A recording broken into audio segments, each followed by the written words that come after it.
Horton Hears a Who by Dr. Seuss. Read by Mrs. Spicer. On the 15th of May, in the jungle of Newell, in the heat of the day, in the cool of the pool, he was splashing, enjoying the jungle's great joys, when Horton the elephant heard a small noise. So Horton stopped splashing. He looked toward the sound. That's funny, thought Horton. There's no one around. Then he heard it again, just a very faint yelp, as if some tiny person was calling for help. I'll help you, said Horton, but who are you? Where? He looked and he looked. He could see nothing there but a small speck of dust blowing past through the air. I say, murmured Horton, I've never heard tell of a small speck of dust that is able to yell. So you know what I think? Why I think that there must be someone on top of that small speck of dust, some sort of creature of very small size, too small to be seen by an elephant's eye. So gently, and using the greatest of care, the elephant stretched his great trunk through the air, and he lifted this dust speck and carried it over, and placed it down safe on a very soft clover. Humph! Voiced a humph. 'Twas a sour kangaroo, and a young kangaroo in her pouch said humph too. Why, that speck is as small as the head of a pin. A person on that, why, there never has been.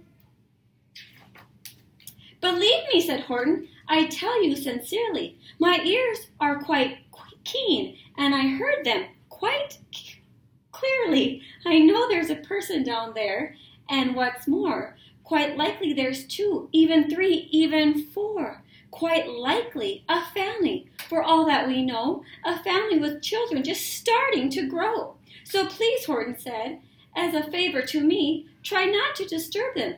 Just please let them be.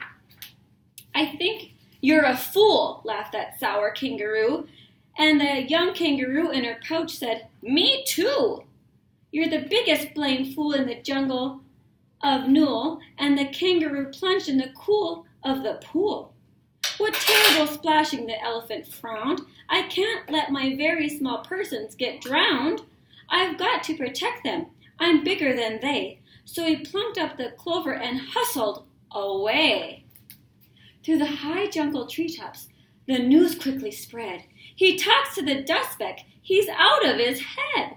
And Horton walked, worrying almost an hour. Should I put this speck down?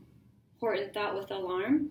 If I do, these small persons may come to great harm. I can't put it down, and I won't after all. A person's a person, no matter how small. Then Horton stopped walking. A speck voice was talking. The voice was so faint, he could just barely hear it. Speak up, please, said Horton. He put his ear near it.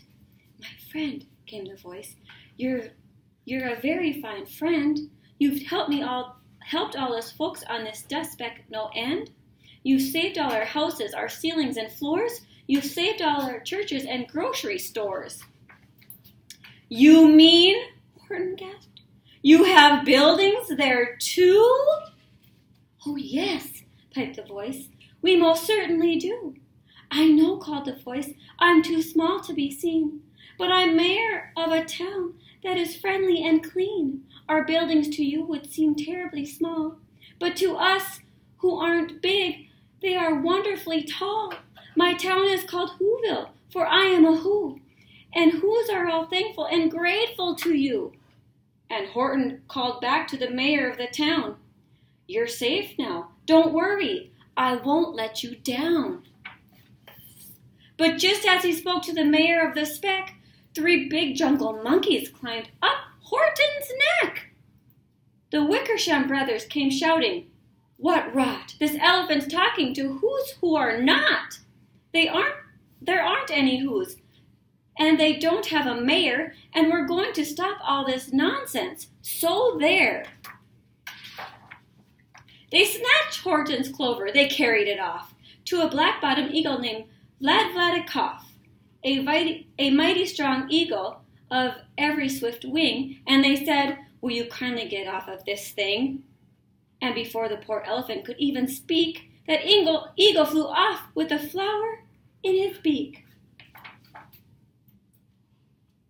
All that afternoon and far into the night, that black-bottomed bird flapped his wings in fast flight, while Horton chased after with groans over stones that tattered his toenails and battered his bones, and begged, "Please don't harm all my little folks, who have as much right to live as us bigger folks."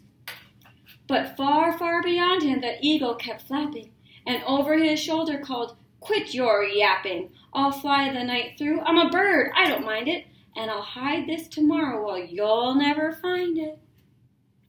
So that's the beginning part of Horton Hears a Who. If you want to find out what happens, check out the book.